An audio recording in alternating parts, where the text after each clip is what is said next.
Welcome to FoundHer Rising, the podcast for women founders in wellness coaching and consulting who are ready to build businesses that create freedom, impact, and income. I'm your host, Christine Hakkola, business coach, former psychotherapist, and mentor to women scaling service-based businesses. Today, I'm joined by Terry Tateossian, serial entrepreneur, wellness expert, and founder of House of Rose and Thor retreats. She helps women transform their health and relationship with food after losing over 80 pounds in her 40s and overcoming emotional eating. Terry, welcome to the show. Thank you, Christine, for having me. It's a pleasure. Oh, I'm so excited to have you here. You just have such a wealth of experience and such an interesting background. And I'm so excited for you to share your journey and all of your lessons learned with our listeners. So let's dive in. I mean, first off, I'll say you've built and exited multiple companies. You've experienced a lot of success. But as I briefly mentioned in the intro, your health journey in your 40s became a real turning point for you. Tell us a little bit about that and what led you to build the version of your business that you have now. Yeah, it's such a great question. So I started my entrepreneur journey in my 20s, my mid-20s. Mm-hmm. And back then, we didn't have Facebook. We didn't have Instagram. We had Friendster, MySpace. Oh, my God. You're bringing back memories. Plenty of fish, stuff like that. I was on that. I probably shouldn't say that out loud. And so I went to school for computer engineering, computer programming, and I was an applications engineer in a corporate world for a long time. And so just when that .com bubble was bursting, my original idea with my partner was to create something very similar to Facebook, what Facebook became actually over time. But it wasn't based on dating anyway. So all of this started very early, right? And so we started building that. And then over time, things evolved and I discovered e-commerce. And e-commerce really piqued my interest. I started developing e-commerce stores and we didn't have Shopify, Illusion, WordPress. Those didn't exist back then. I'm almost 50, by the way. So just 25 years ago, those things were not around. I'm close. I'm catching up. Yeah. And then I discovered search engine optimization and how to rank the sites. And so over a period of time, I had about 8 or 9 different companies that evolved. Yeah. And eventually it all turned into a digital agency. And because people were asking me, clients and brands and companies were they're a little bit behind usually. So they were just starting to figure out. Yes.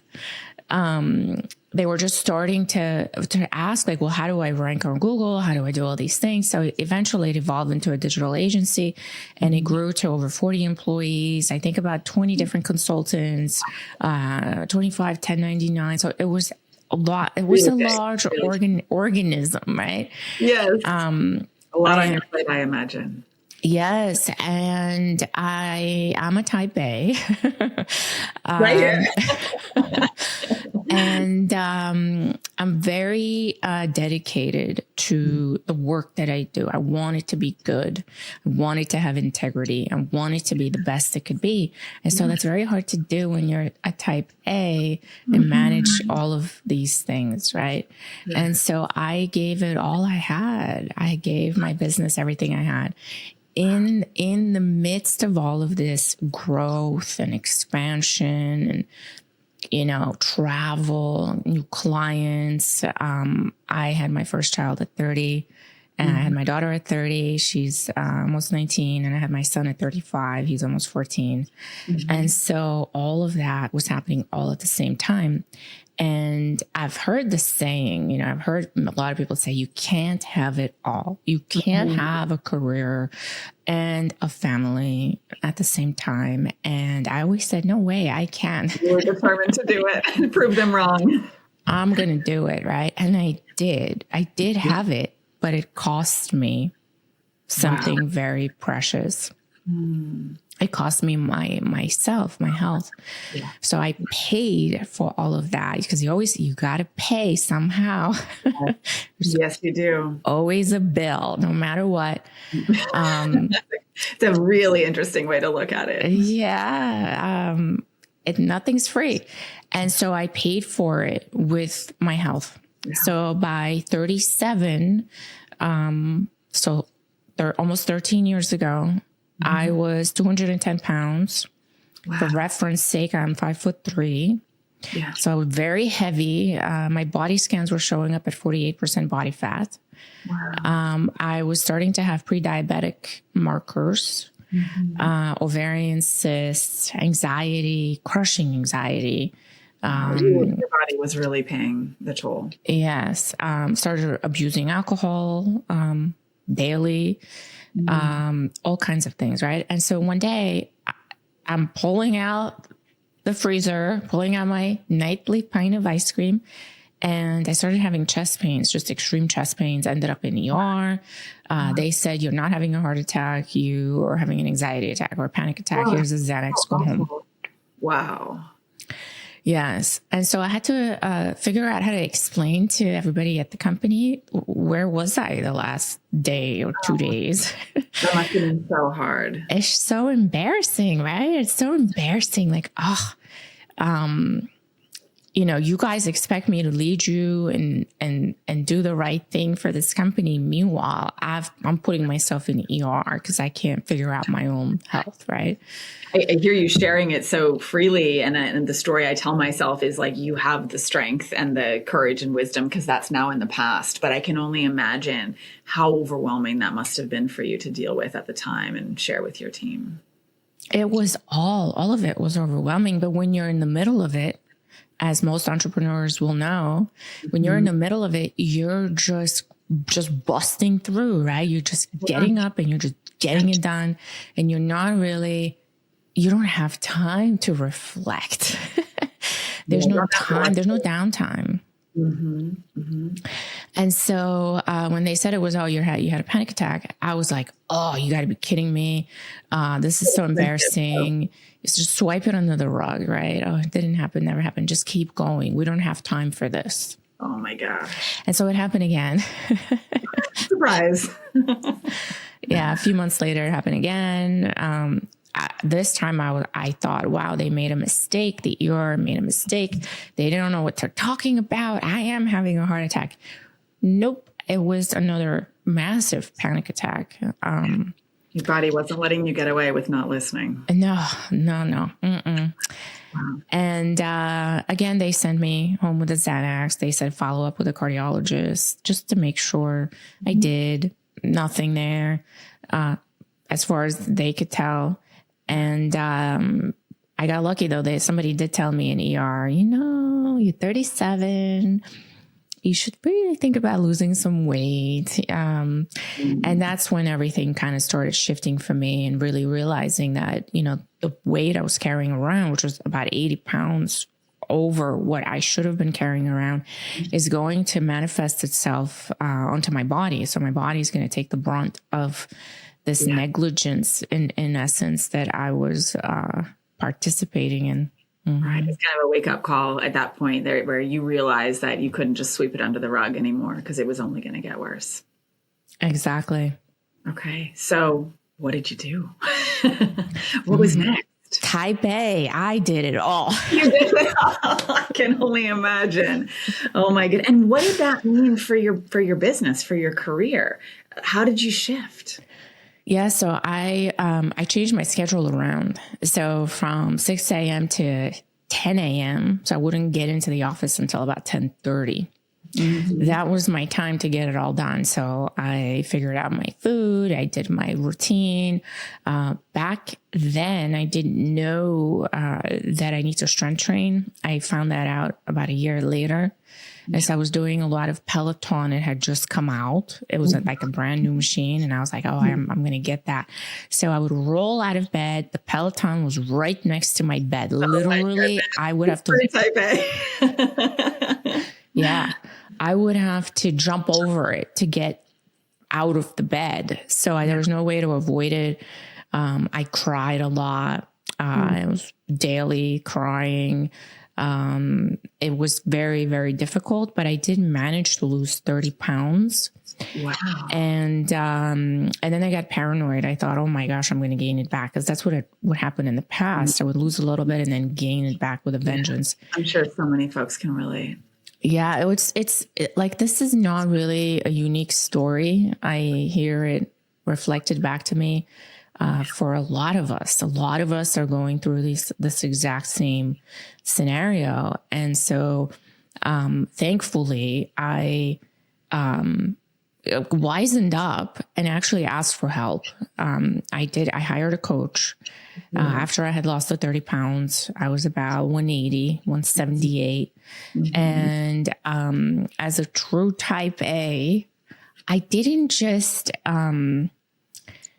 find like an average person. I found the best coach. The best. Okay. She is a bodybuilder. She is a professional fitness model on top of her game. And I figured I'm going to apply to this, but I figured to myself, I'll never get in because I'm such a newbie. There's no way somebody of this caliber is going to want to deal with me because I've never even stepped foot in the gym. Right. Yeah. Wow. And somehow, lo and behold, she accepted me into the program. And then all the comical relief stuff started happening because I didn't know anything. I didn't know what a dumbbell was. I didn't know what a macro was, which is... You're in such unfamiliar territory. Yes. And so it was funny now that I look back at it, but probably just more overwhelmed at the time. A lot of growing pains. And so that's how I got to where I'm at today. It took me a few years to get myself in order. And then it transformed me in such a significant and astronomical way inside and out that I realized this is a passion of mine. I can't walk away from this. And so I need to get into this field. If something in this episode feels uncomfortably familiar, that's not an accident. A lot of the women who listen to this show are at that in-between stage. The business works, but it's heavy. You're the bottleneck. You're stretched, you know something needs to shift, but you're not sure what the right next move is. That's exactly why I offer free connection calls with my team. It's not a pitch, it's a real conversation about where you are, what's actually in the way, and whether I'm the right person to help you scale this without burning out or compromising your values. If you want clarity instead of more guessing, book one. The link's in the show notes. All right, let's keep going. I want to dive a little bit more into the turning point with respect to how you saw your business. So I'm just going to recap what I'm hearing to make sure I'm getting this right. That up until your health crisis, you had this idea in your mind of what success was, and you did it. You did the thing that many of our listeners are striving to do or thinking they want to do. And for you, it wasn't worth it. And you made a choice to change, initially because you didn't have a choice. But it sounds like your personal journey brought you to a point where you just became aware. Not only did you not want to build what you had built before, your passion was actually something different. Am I getting it right so far? Yes, I think I was misaligned. Just completely misaligned in what I was doing. Yeah. And so all of my energy was going towards something that was draining me, essentially. Yeah. And it required everything from me.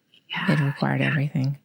And when you look back now at the business that you had built, was it just the industry? Like, do you realize I was just in the wrong industry for me, I was misaligned? Or is it something about the way you built the company that you thought, like, I'm just never going to do this again because it's not worth it? Or maybe both. Tell us more about that.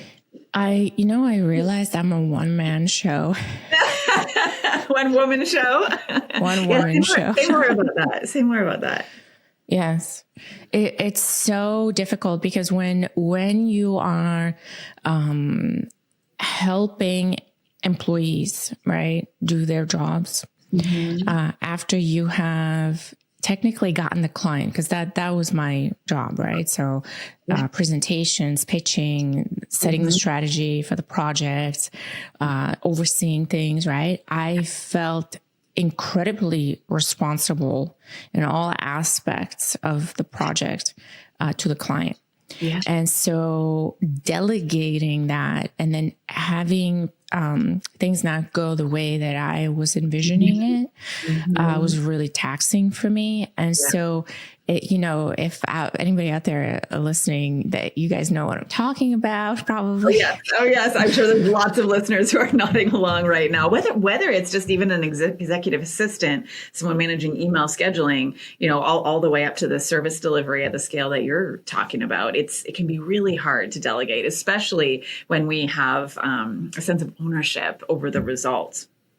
Yes, absolutely. So energetically, it was very, very difficult, and disappointing sometimes. Sometimes it was great, but a lot of times there's a lot of pressure, because you can't really throw your hands up and say, oh, I didn't do it. I don't know anything. It is. It's your business. It's such a common problem in service-based businesses. And I would go so far as to say it's inevitable that when we're good at what we do and we're building a service-based business whereby the result, the deliverable relies on us, if the way that we choose to grow is by hiring, I jokingly call them mini-me's, right? People to execute all or even parts of the process, that becomes an inherent problem or a thing that you have to constantly deal with in your business is how to hire, how to manage, right? How to train these people to do the things that you're no longer able to do because the business has grown.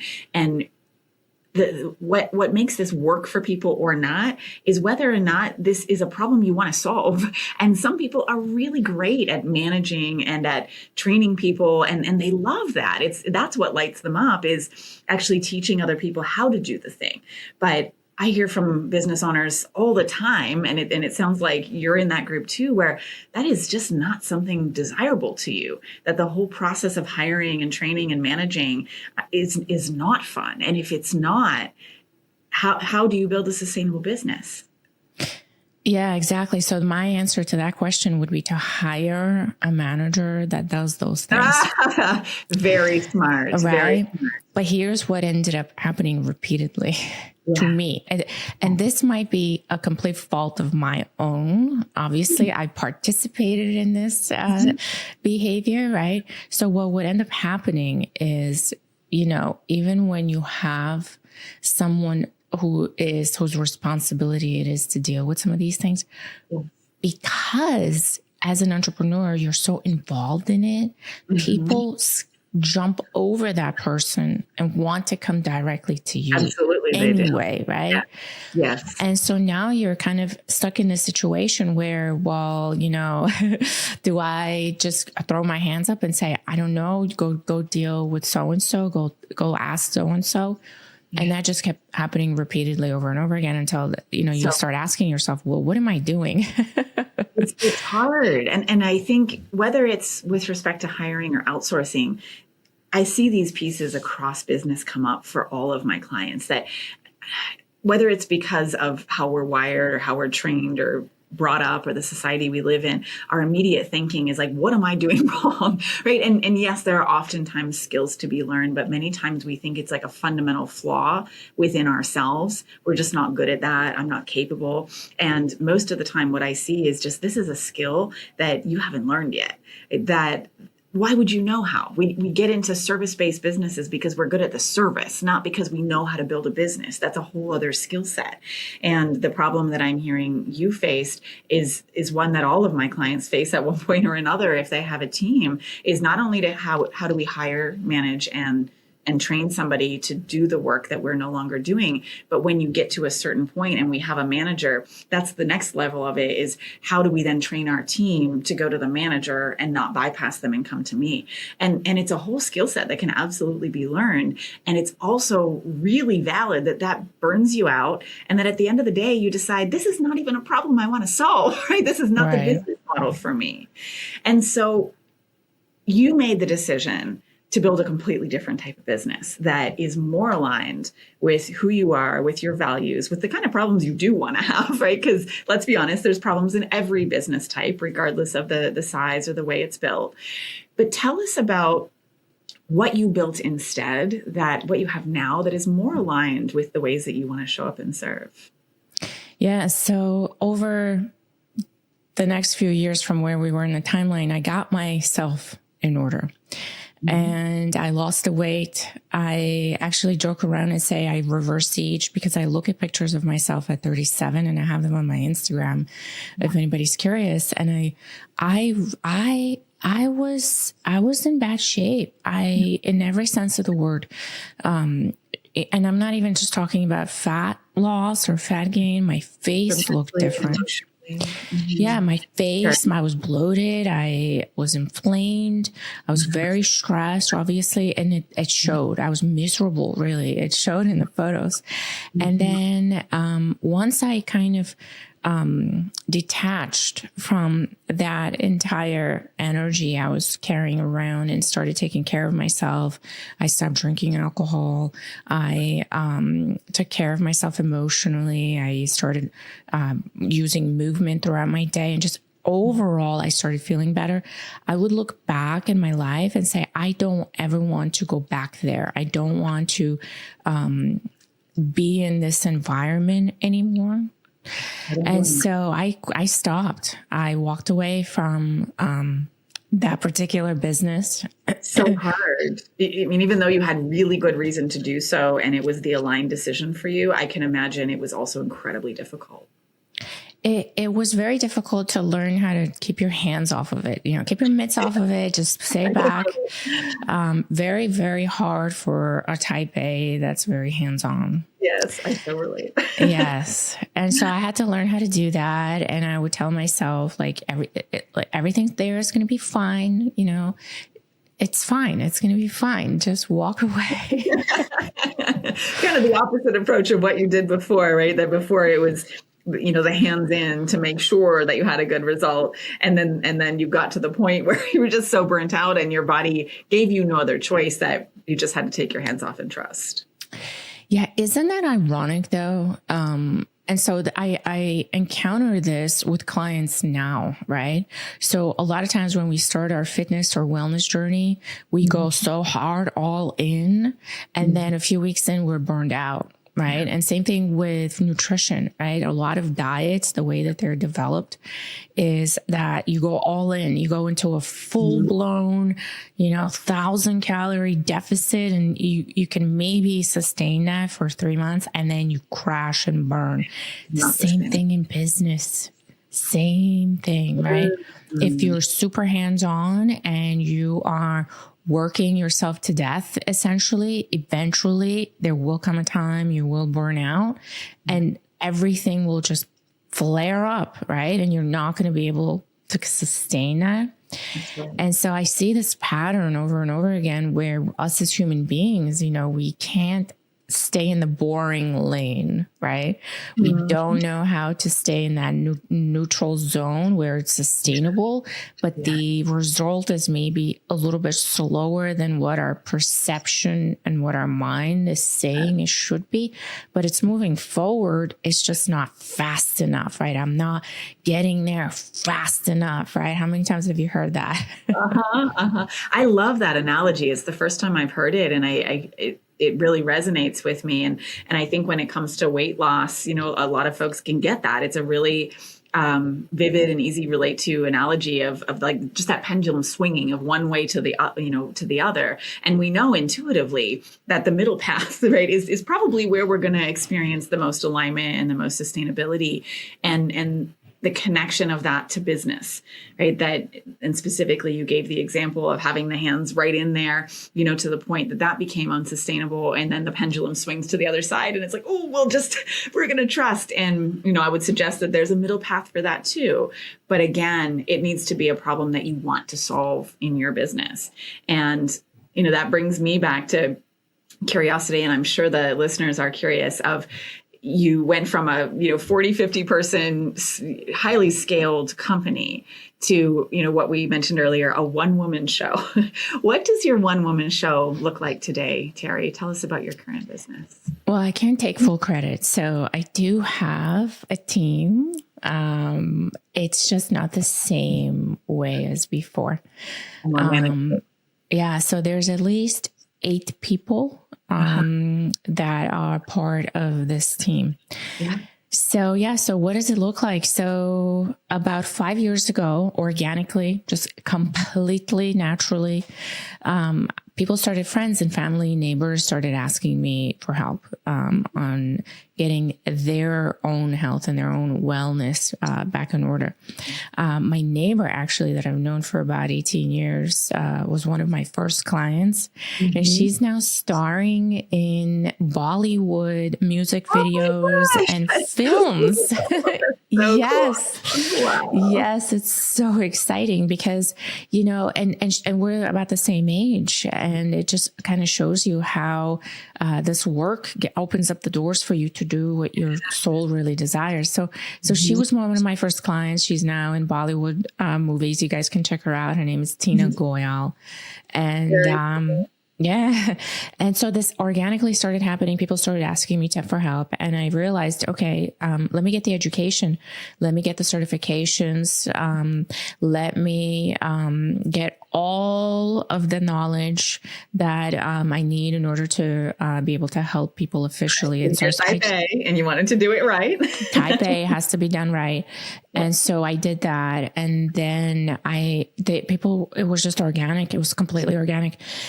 And when I started seeing the results and the reactions and the impact that this work was having on actual real human beings, it was the most rewarding thing I had ever experienced. I had never experienced that up to that point in my life in any business. It was very transactional. Everything before that was a transaction.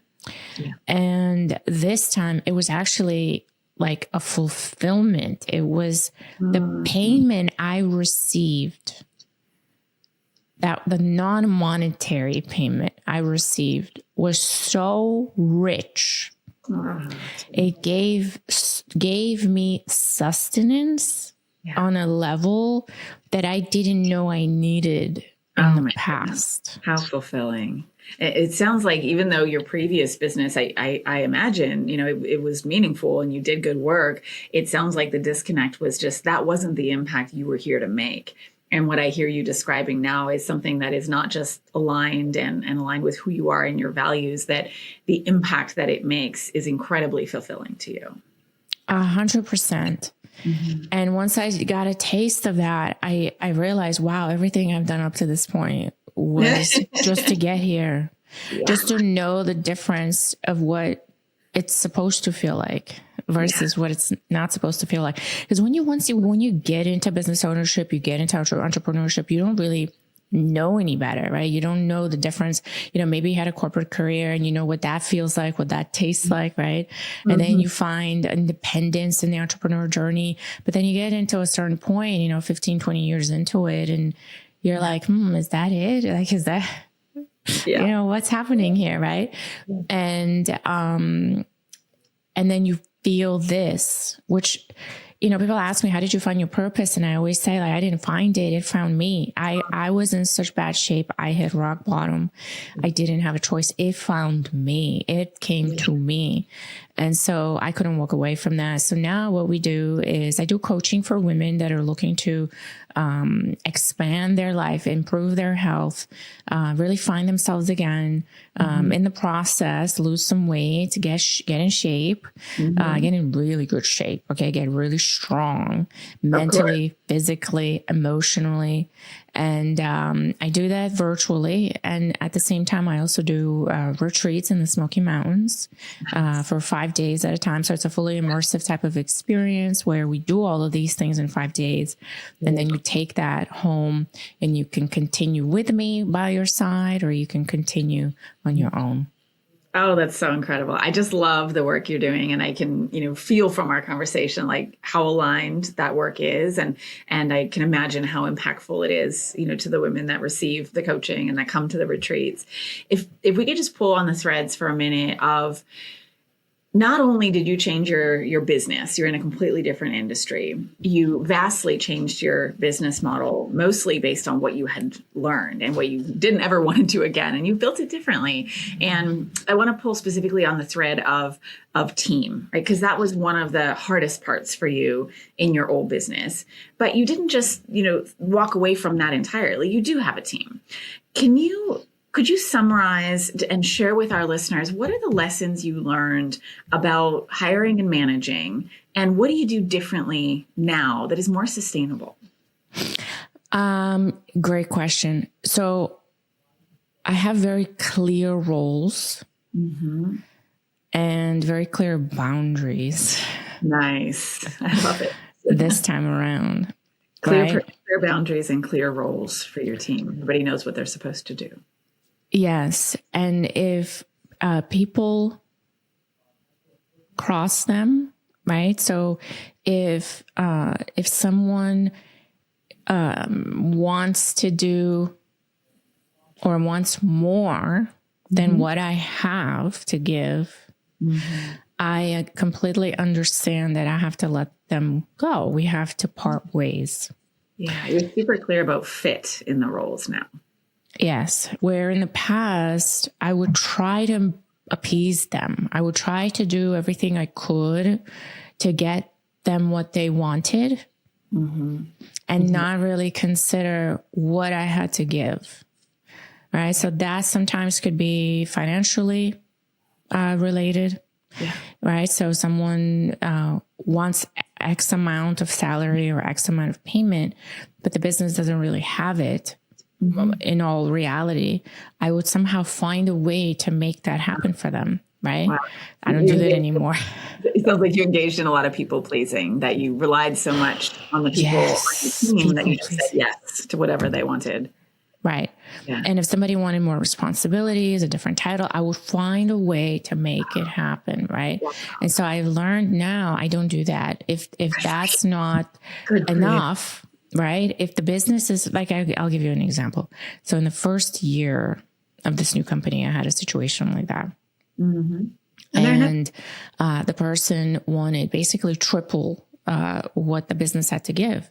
And literally in the P&L, there wasn't anything there.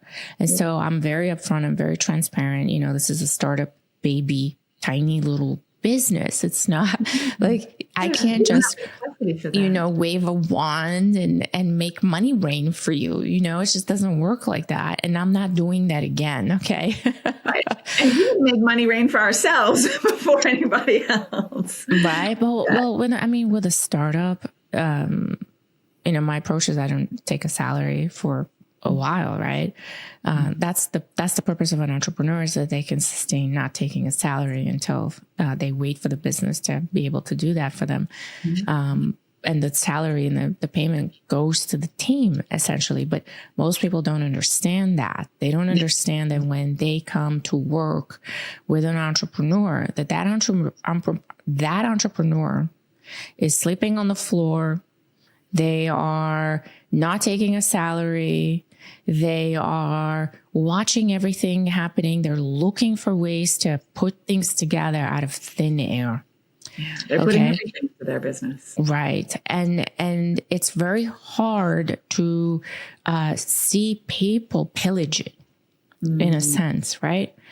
And so I had to say no. I had to part ways with that person, and I had to put very clear boundaries on that.